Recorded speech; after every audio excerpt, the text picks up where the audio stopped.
राधे राधे दोस्तों, जय श्री कृष्णा। आज हम श्रीमद् भागवत गीता के दूसरे अध्याय के 17वें श्लोक का आनंद लेंगे। अविनाशी तू तदीदि येन सर्विदं ततं विनाशं वेश्यस्य न कचित् क्रतुम् अर्हति। हिंदी में अनुवाद करेंगे। जो सारे शरीर में व्याप्त है उसे ही तुम अविनाशी समझो। उस अव्यय आत्मा को नष्ट करने में कोई समर्थ नहीं है। तात्पर्य जानेंगे। इस श्लोक में संपूर्ण शरीर में व्याप्त आत्मा की प्रकृति का अधिक स्पष्ट वर्णन हुआ है। सभी लोग समझते हैं कि जो सारे शरीर में व्याप्त है वह चेतना है।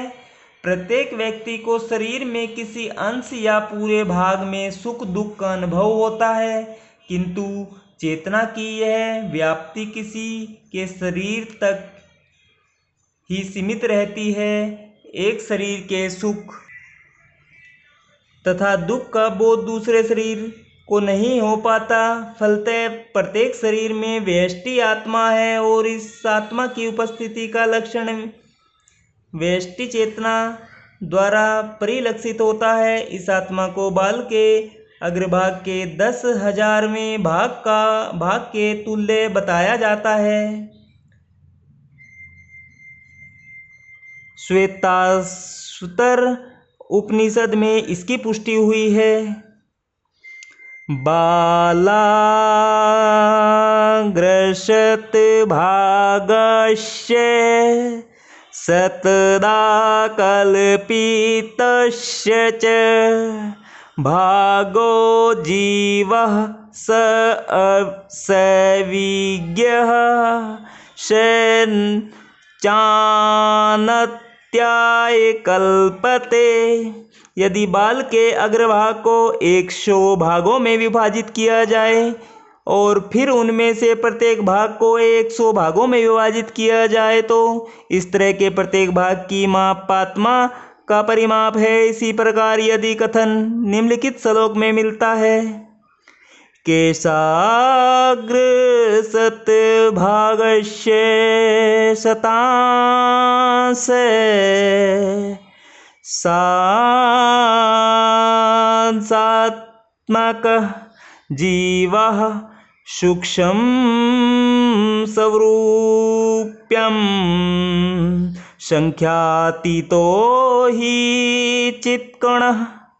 आत्मा के परमाणुओं के अनंत कण हैं जो माप में बाल के अगले भाग के 10,000वें भाग के बराबर हैं। इस प्रकार आत्मा का प्रत्येक कण भौतिक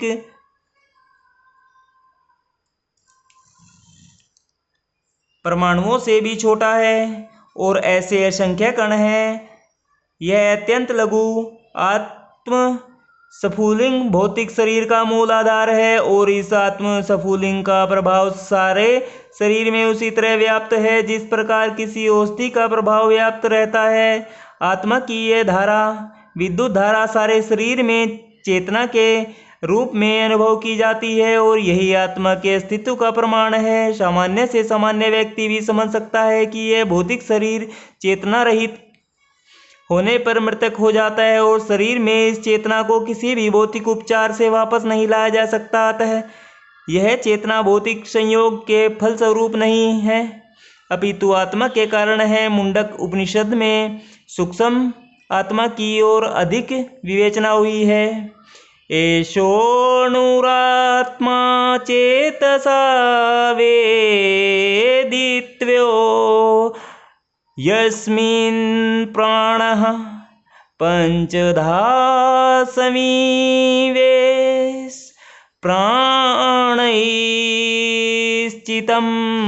सर्वमोतं प्रजानाम् यस्मिन् विशुद्धे विभक्तये प्रत्येसात्मा आत्मा आकार में अणुतुल्य है, जिसे पूर्ण बुद्धि के द्वारा जाना जा सकता है। यह अणु आत्मा 5 प्रकार के प्राणों में तैर रहा है: प्राण, अपान, ध्यान, समान तथा उद्दान।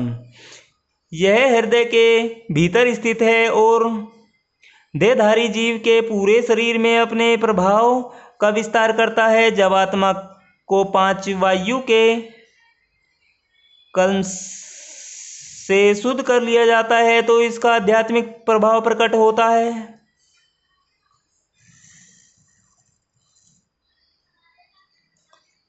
हठ योग का प्रयोजन विविध आसनों द्वारा उन 5 प्रकार के प्राणों को नियंत्रित करता है जो आत्मा को घेरे हुए हैं। यह योग किसी भौतिक लाभ के लिए नहीं, अपितु भौतिक आकाश के बंधन से अणु आत्मा की मुक्ति के लिए किया जाता है। इस प्रकार अणु आत्मा को सारे वैदिक साहित्य ने स्वीकारा है और प्रत्येक बुद्धिमान व्यक्ति अपने व्यवहारिक अनुभव से इसका प्रत्यक्ष अनुभव करता है। केवल मूर्ख व्यक्ति ही इस अणु आत्मा को सर्वव्यापी विष्णु तत्व के रूप में सोच सकता है। अणु आत्मा का प्रभाव पूरे शरीर में व्याप्त हो सकता है। मुंडक उपनिषद के अनुसार यह अणु आत्मा प्रत्येक जीव के हृदय में स्थित है और चूंकि भौतिक विज्ञानी इस अणु आत्मा को माप सकने में असमर्थ है, अतः उनमें से कुछ यह अनुभव करते हैं कि आत्मा है ही नहीं।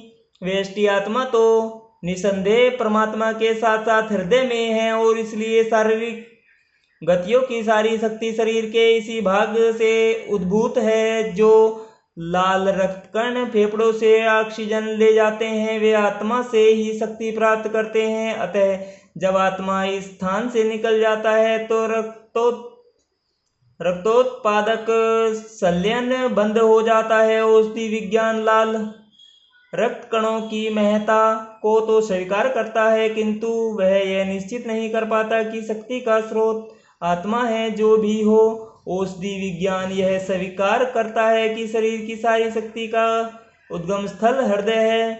पूर्ण आत्मा के ऐसे अणुकणों की तुलना सूर्य प्रकाश के कणों से की जाती है। इस सूर्य प्रकाश में असंख्य तेजोमय अणु होते हैं। इसी प्रकार परमेश्वर के अंश उनकी किरणों के परमाणु स्फुलिंग है और प्रभा या पराशक्ति कहलाते हैं। अतः चाहे कोई वैदिक ज्ञान का अनुगामी हो या आधुनिक विज्ञान का, वह शरीर में आत्मा के अस्तित्व को नकार नहीं सकता। भगवान ने स्वयं भगवत गीता में आत्मा के इस विज्ञान का विशद वर्णन किया है। राधे राधे दोस्तों, जय श्री कृष्ण। आज हमने श्रीमद् भागवत गीता के 2 अध्याय के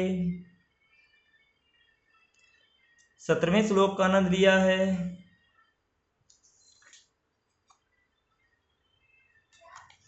राधे राधे दोस्तों, कल हम 18वें श्लोक का आनंद लेंगे। राधे राधे, जय श्री कृष्ण।